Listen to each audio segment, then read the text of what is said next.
France Culture, Olivia Gesbert, bienvenue au club.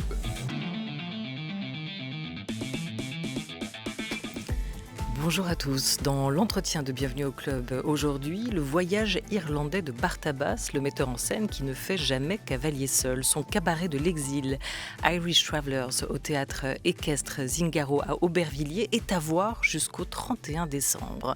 12h50, on ouvre grand les portes de votre book club avec la redécouverte d'un classique, ou plutôt d'une. Colette, écrivaine multifacette, avec Emmanuelle Lambert, écrivaine, romancière. Elle publie Sidonie Gabrielle Colette chez Gallimard et Bénédicte Vergès-Chaignon, historienne. Elle est quant à elle l'auteure de Colette en guerre chez Flammarion.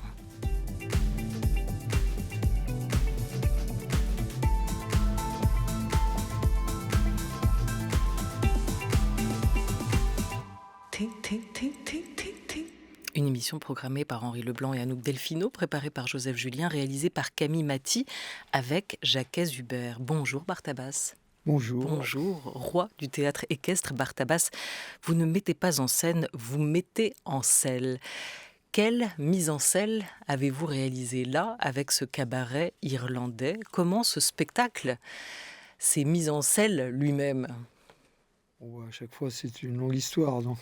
Mais il y a toujours un point de départ. Voilà, le point de départ. Il y a toujours une question en général qu'on se pose, donc on essaie d'y répondre à notre manière. Donc là, l'idée, c'était de s'interroger sur l'exil. Mais on s'est donné 4 ans pour le décliner 4 fois, quoi. Ne me demandez pas pourquoi. Je ne sais pas. Là, c'est le deuxième volet. 5. Donc là, c'est le deuxième volet. Et là, l'idée, c'était... chaque spectacle est tellement complexe qu'il met... Il y a beaucoup de niveaux d'écoute, il y a beaucoup de niveaux de vision dans chaque spectacle. Hein. Donc en fonction on peut y entrer par beaucoup de portes. C'est un peu ce qui fait la force des spectacles de Zingaro. Donc en tout cas, là, l'idée, c'était la notion du voyage qui nous caractérise aussi, puisque vous jamais oublié que Zingaro veut dire Zigan en espagnol. Donc c'était une manière pour nous, depuis presque 40 ans, de dire qu'on s'imprègne des cultures du monde, quoi. Souvent des cultures de tradition orale, d'ailleurs. Enfin, moi, c'est ce qui me passionne. Donc voilà, cette tribu mi-chevaux a décidé de se remettre en selle. De se remettre sur les routes, j'allais dire, avec les Irish Travellers, qui ont la caractéristique d'être des gens nomades, mais qui sont les plus anciens habitants d'Irlande. Et donc, qui maintenant à l'heure actuelle, font l'objet quand même d'une espèce d'apartheid non dit, quoi. Une espèce de rejet, quoi. Et c'est intéressant parce que en fait, c'est plus un rejet sur le mode de vie plutôt que sur leurs origines, puisque c'est presque les plus anciens habitants de leur pays. Et donc, c'était l'idée de dire comment on peut être en exil en fait dans son propre pays, quoi. Et le voyage en musique, en chant, c'est la balade. On écoute un extrait du chant de Thomas McCarthy présent dans ce cabaret que vous nous présentez actuellement au théâtre Zingaro Bartabas. You had to travel a store, your bitter need to tell, and I was faring well. The mass bell shall be rung, the mass be said and sung. God will surely hear. Go back and sleep, my dear. Qui est cette voix qu'on entend, Bartabas ? Cette voix, c'est la voix de Thomas McCarthy, qui est un peu une mémoire vivante, puisque de sa propre famille, puisqu'il connaît presque 1500 chants, qui appartiennent tous à sa mère, à son grand-père. Sa mère était une grande chanteuse, qui est décédée maintenant. Et c'est des trésors vivants, ces gens-là, quoi, parce que c'est des gens qui... Enfin, moi, c'est ce qui me passionne beaucoup dans toutes les cultures du monde, c'est leur côté éphémère, et cette transmission comme ça, par oral, en fait, parce que ce sont des musiques qui ne s'écrivent pas. C'est des gens... Il est le seul à en détenir la mémoire, en fait. Et le trésor qu'il porte et qu'il protège, c'est aussi celui de la langue, hein, avec ce gaélique irlandais, cette langue celtique qu'il faut faire entendre aussi pour la préserver. C'était déjà le cas dans ce précédent volet de votre cabaret de l'exil avec le yiddish, mais cette fois c'est une autre langue qu'on entend résonner. Hein.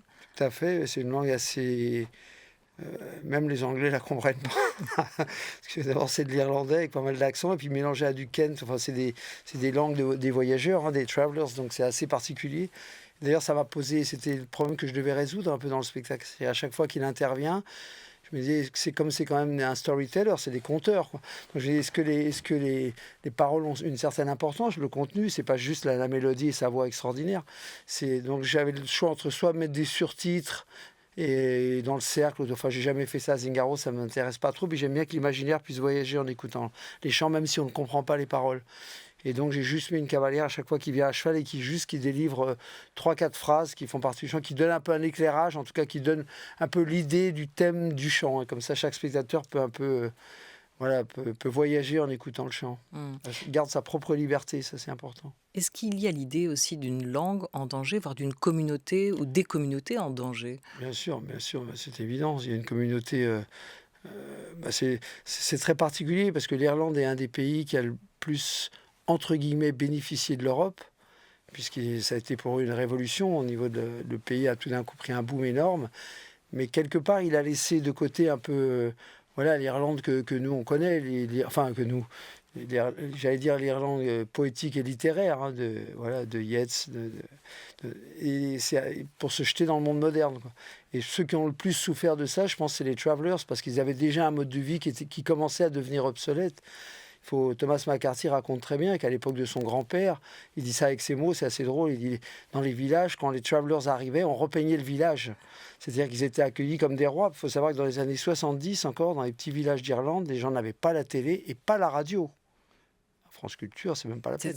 Non. Voilà. Et comment on peut imaginer ça? En plus, la BBC est en train de fêter son anniversaire, mais là, c'est les Anglais. C'était vraiment Ils avaient une vraie fonction sociale, c'est-à-dire aussi bien musicale que aussi ils donnaient des nouvelles des gens à 100 km de leur famille. Donc les villageois les accueillaient, ils avaient une réalité sociale, une réalité. Et ça petit à petit disparu, quoi. Alors, mais ces travelers, en fait, ils voyageaient tout le temps, ils étaient en permanence sur la route? Bien sûr, ils étaient à départ. Maintenant, on cherche à les fixer parce qu'évidemment, ça fait peur. Tout ce qui voyage fait peur maintenant aux gens. Et bon, c'est l'histoire de Zingaro, hein. C'est aussi à travers le spectacle qu'on raconte notre propre histoire aussi, hein. Le spectacle est bourré de citations des anciens spectacles, enfin de toute l'histoire de Zingaro, parce que nous, on est un peu aussi d'abord parce qu'on vit en caravane, mais sauf que nous, on a voyagé dans le monde entier, on partait en avion avec 40 chevaux pour aller à New York ou à Hong Kong, et c'est sûr qu'on ne peut pas y aller par la route. Alors là, la modernité a menacé cette communauté de voyageurs. Le globish a menacé leur langue, hein, le gaélique irlandais aussi. Et vous racontez cette histoire, et vous sédentarisez pour un temps, hein, jusqu'à la fin décembre, notamment ce chanteur Thomas McCarthy, qui vient nous livrer ce passé, ces traditions, nous raconter aussi les rites qui animaient cette vie en communauté qu'ils avaient depuis des décennies. On y retrouve dans ce spectacle-là les motifs du premier volet de Cabaret d'Exil, qui était centré, on l'évoquait, sur la culture yiddish des communautés juives d'Europe de l'Est, et notamment les mariages et les enterrements, qui sont des temps forts, hein, dans la vie d'une communauté, d'où qu'elle vienne. Comment vous avez imaginé, Bartabas, mettre en scène ces rituels? Déjà, c'est ce qui me passionne, hein. Pour moi, le théâtre lui-même est un rituel. Donc, même à Zingaro, quand on arrive, il y a tout un rituel. Il faut passer par d'abord une première salle, puis ensuite une deuxième. On passe au-dessus des écuries. Enfin, il y a tout un... Voilà, j'ai toujours aimé ça, quoi. Et je pense que c'est à travers les rituels, d'ailleurs, que les sociétés se révèlent. C'est assez intéressant. Parce que c'est face aux préoccupations qui les unissent tous. C'est à la naissance, la mort. Voilà. Et chaque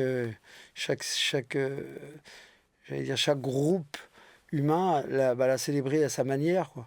Chez les travelers, c'est intéressant parce qu'il y a le côté, on brûle la caravane, on brûle l'existence du mort pour qu'il n'y ait pas de souvenir, qu'il n'y ait pas d'objet, quoi. On ne prononce plus son nom non plus.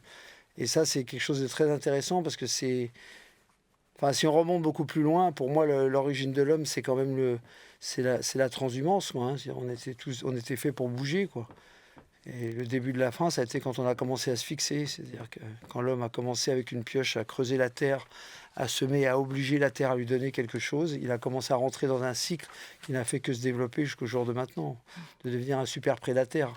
Alors qu'avant, quand il était chasseur-cueilleur, l'homme était un voyageur, c'est-à-dire qu'il allait d'une région à l'autre en fonction des saisons, il bougeait comme tous les animaux qui utilisent un peu leur environnement. C'est vraiment l'origine de ça. Enfin, pour moi, l'être humain, à l'origine, était fait pour bouger, pour transhumer, quoi. Donc c'est intéressant comme maintenant la notion de voyage, c'est-à-dire de gens qui n'habitent pas dans un endroit fixe, fait peur en fait à la société d'aujourd'hui, parce qu'elle n'est pas verticale.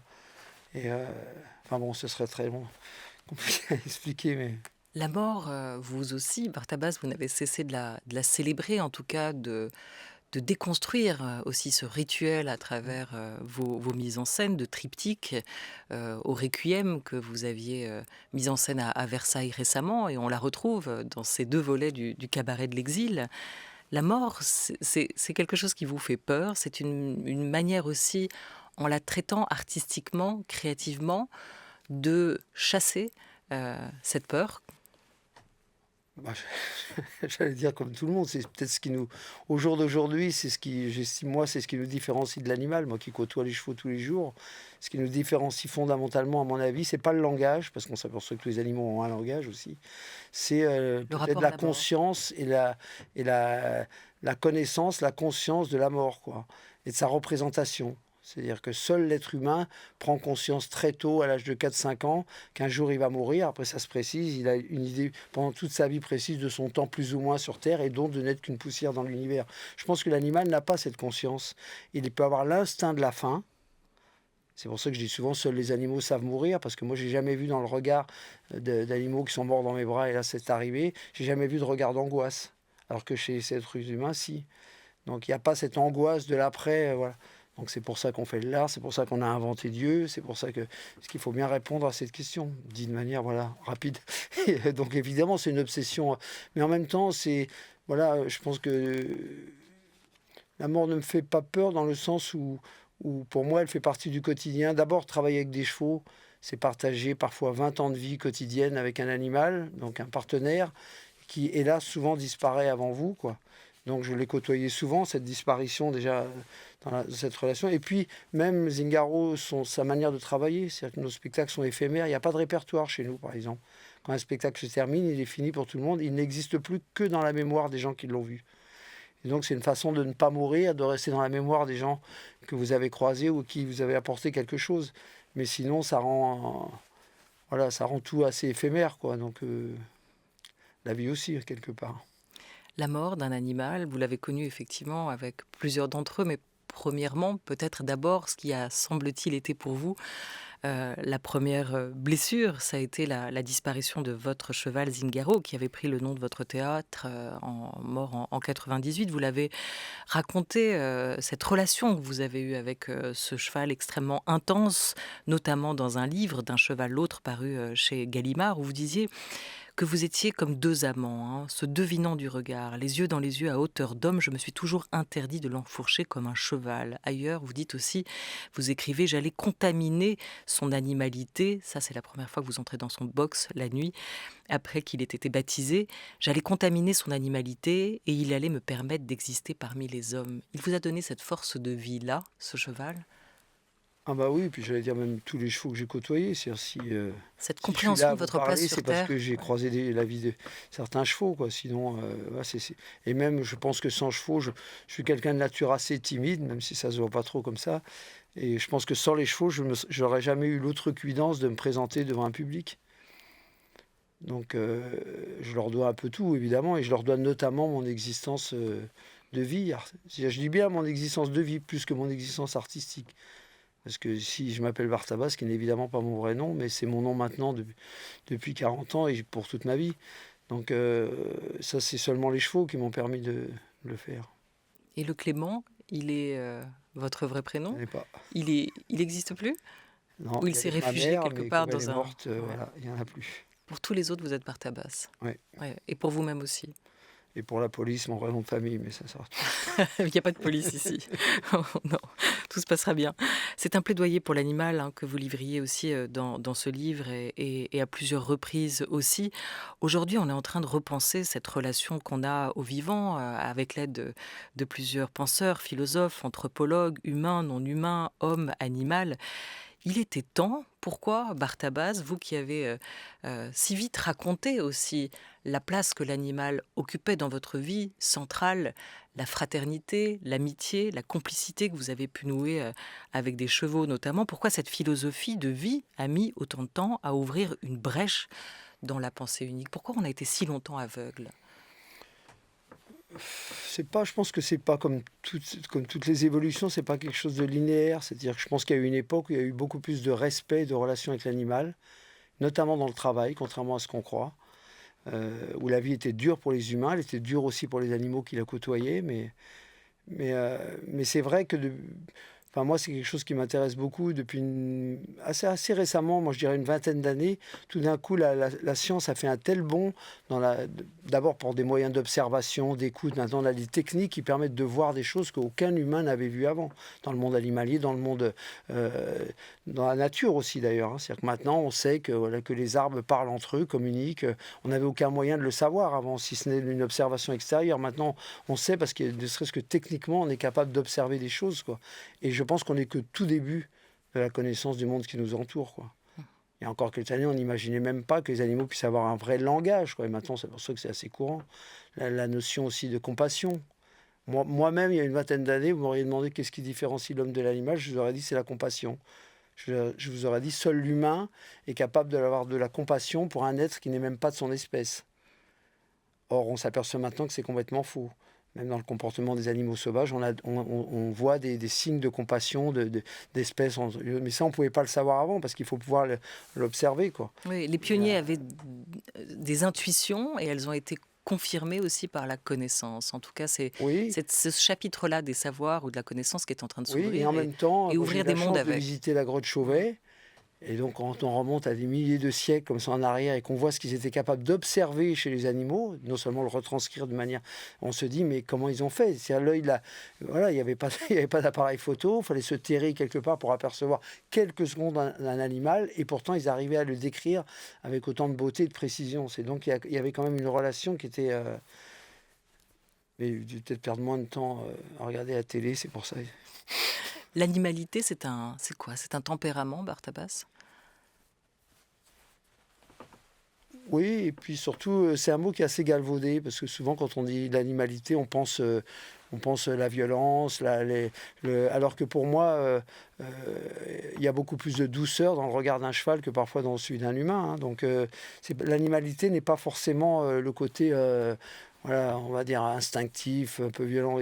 C'est quelque chose d'assez particulier. Moi, je pense que c'est plus un état d'être, c'est-à-dire un état d'être dans la vie sur le moment même, quoi. Les chevaux m'ont appris ça, à être là, présent, pas de calcul, pas de... Alors, certains vont appeler ça le côté instinctif, mais moi, je dirais c'est un état d'être. C'est une manière de se comporter. Quand j'arrive le matin dans l'écurie, mes chevaux me regardent, je crois en tout cas lire dans leurs yeux, qu'ils me regardent en disant, bon, qu'est-ce qu'on va faire ce matin, quoi. Ce qui n'est pas toujours le cas des humains, quoi. Qu'est-ce que vous lisez dans les miens à l'instant? J'ose imaginer. Vous me fixez droit en disant ça. Vous venez du spectacle de rue, Bartabas, dans les années 70. Vous lancez le théâtre emporté et le cirque à Ligre. Vous parcourez les routes et les rues du Festival d'Avignon avec votre troupe, avec votre famille. Qu'est-ce qu'il reste de l'état d'esprit des débuts, sauvage et rebelle, hein, disiez-vous dans Manifeste pour la vie d'artiste en 2012. On n'est pas très loin, avec ce terme sauvage, de celui d'animalité que vous évoquiez, un autre mot qui est aussi galvaudé. Qu'est-ce que c'est être sauvage ou être rebelle aujourd'hui? Moi, je dirais paradoxalement, c'est déjà suivre sa voie et avoir la force de s'y tenir. C'est-à-dire arriver à comprendre, on arrive à comprendre quel est son vrai moyen d'expression, ce en quoi on est un peu original, on va dire, et on intéresse autrui, et s'y tenir. Ne pas chercher à grandir, c'est ce qu'il y a de plus dur, je pense, c'est arriver à poser ses exigences de travail et de vie. Alors aussi bien au niveau, par exemple, de la vie de la troupe, que de son mode de vie, que de son mode de travail, et ne pas ni obéir aux sirènes du succès, ni même... c'est toujours lutter pour garder son cadre, quoi, pour pouvoir s'exprimer et travailler dans la relation simplement humaine avec le spectateur. Pour moi, c'est ça être rebelle, paradoxalement, quoi. C'est pas forcément aller contre tout. C'est sûr qu'au début du cirque à Ligre, on appelait ça la provocation amoureuse parce qu'il y avait besoin à cette époque-là de provoquer. Maintenant, la provocation, elle est presque dans le sens contraire. Elle est dans la continuité, savoir garder sa ligne. C'est ça qui est vraiment pour moi un vrai signe révolte par rapport au monde d'aujourd'hui où on veut toujours aller partout, communiquer partout, s'agrandir Voilà, c'est garder sa ligne, garder sa force intérieure. Et cette ligne-là, vous l'avez gardée, Barthabas, que ce soit avec le théâtre Zingaro, que ce soit aussi à l'Académie équestre de Versailles que vous avez fondée en 2003, qui est une école, un corps de ballet, dont la scène n'est rien de moins que le manège de la Grande Écurie Royale, avec des productions qui sont montrées au château de Versailles. Et au cœur de cet apprentissage, une leçon de dressage, mais aussi artistique beaucoup plus large. Vous avez présenté avec cette académie un requiem Barthabas qui était absolument grandiose dans ce cadre avec ces élèves que vous avez formés. Ça, votre ligne, elle passe à la fois par le théâtre Zingaro, comme elle peut passer par l'Académie de Versailles, et puis par toutes ces productions que vous montrez dans le monde entier, vous l'avez raconté. Hein. Le Requiem, on va le reprendre d'ailleurs en septembre à la scène musicale l'année prochaine. Septembre. Il a été capté aussi par Arte, et peut-être vu dans le petit écran en Salzbourg, attendant. C'est pas la même chose, mais c'est magnifique, incroyable. Oui, l'Académie, pour moi, c'était une manière de répondre aux questions, enfin de répondre au challenge de la transmission artistique, c'est-à-dire qu'est-ce que ça veut dire pour un artiste de transmettre. C'est pas seulement transmettre de la technique, c'est transmettre aussi un état d'être, une position face à la technique et face à son art, quoi. Et alors c'est très original dans ce milieu-là, mais en fait, c'est pas très original. C'est-à-dire que j'ai mis comme principe que pour pouvoir s'exprimer à cheval, transmettre la technique équestre comme un art et pas comme un sport, il fallait aussi développer le sentiment, quoi. Donc, c'est pour ça que je l'ai allié à d'autres. Chaque élève, chaque écuyer pratique la danse, le chant, l'escrime artistique, le kyudo. Tout ça, c'est pas tellement pour en faire des automates qui savent tout faire, c'est pour développer chez eux le sentiment et donc pour avoir une meilleure manière d'aborder le travail équestre, quoi. Ça, pour moi, c'est ce que font aux États-Unis. Il y a eu ça depuis très longtemps dans les écoles de théâtre où tous les comédiens pratiquaient un peu la danse, un peu d'acrobatie pour faire bouger leur corps, enfin, etc. Donc c'est original de l'avoir appliqué au travail équestre. Et puis après, mais ça c'est plus personnel, c'est plus intime. C'est que si tu te poses vraiment honnêtement la question, qu'est-ce que ça veut dire pour un artiste de transmettre ? Moi, je dis, il ne peut pas transmettre grand-chose que son énergie vitale, c'est-à-dire avec des gens qui croisent, ils te voient travailler, et puis ses doutes, surtout. C'est ça qui est le plus important. C'est combien de fois les élèves de l'académie, en rentrant, croyaient que Barthabas avait réponse à tout. Et quand on travaille sur un projet, on est autour d'une table, et puis voilà, on cherche ensemble, et puis on se désespère, et puis on dit c'est nul, et puis on recommence. Et tout d'un coup, il s'aperçoit que le doute fait partie du processus de création, quoi. Ils sont multidisciplinaires, comme nous, dans Bienvenue au Club. Tout de suite, c'est la chanson, le titre du jour avec le concert qu'on va vous annoncer.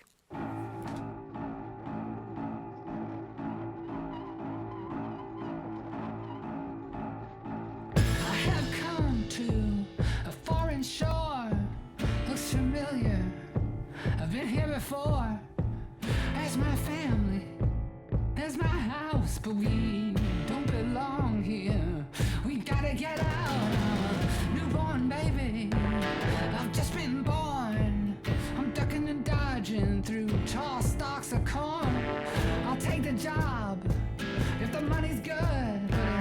Ancient strain runs in my blood. Forgotten language plays in my mind. I'm always searching for a word I just can't find. Wouldn't make it a day out here. I couldn't get by. Underground network on which shining light. Change goes on in semi-darkness. Long shadows in the alley at dawn. Those who sow will soon harvest. Those who rule will soon be leaving the throne. We travel in tandem. We blend right in, but we lock eyes when we pass. A small nod of the chin. Suitcase in the closet, supplies in the drawer. There may come a day when you see us no more. I look calm and collected. I seem at ease, but in my mind the waters are past my knees. We're playing the long game. We're playing for keeps. We're drilling our plans out when the enemy sleeps. The fire is lit now. Cat's out of the cage. We stand in the half line. At the edge of the stage, you won't know what's happening till it's already done. And the queen in the shadows steps into the sun. Change goes on in semi-darkness.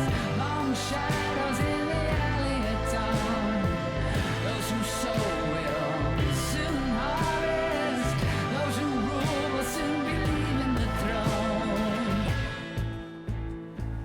L'artiste américaine Ezra Furman, elle a signé la musique de la série Sex Education, artiste punk rock. Elle sera en concert le 1er novembre au Trabendo. Il paraît qu'elle est exceptionnelle sur scène.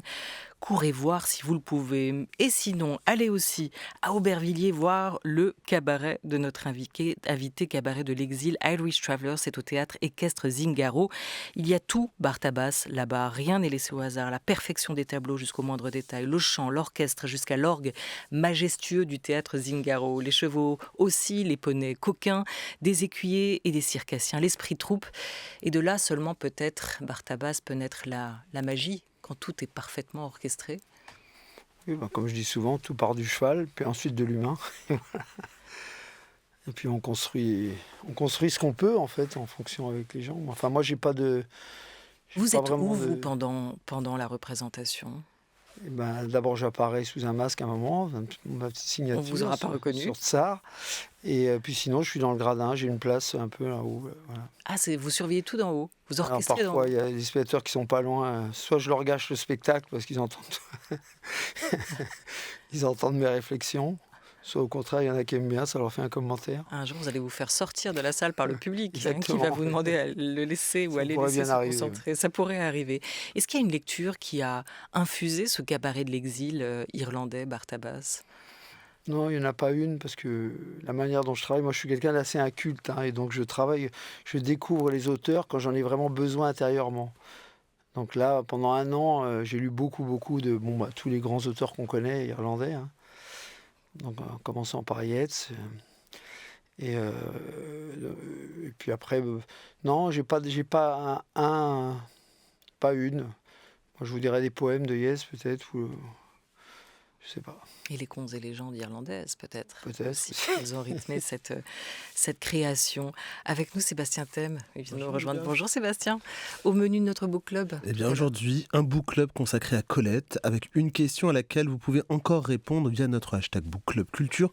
Pourquoi faut-il absolument relire ou lire Colette en 2022 ? Voilà, on en parlera tout à l'heure. Avec nos invités. Merci beaucoup, Bartabas. Vous écrivez, vous dites que vous êtes un culte, mais non seulement vous lisez beaucoup, et par ailleurs vous écrivez, vous avez mis du temps à vous mettre à cet exercice, à cette gymnastique particulière qu'est l'écriture. Je suis un vieux jeune écrivain. Ouais, mais ça vous plaît maintenant ?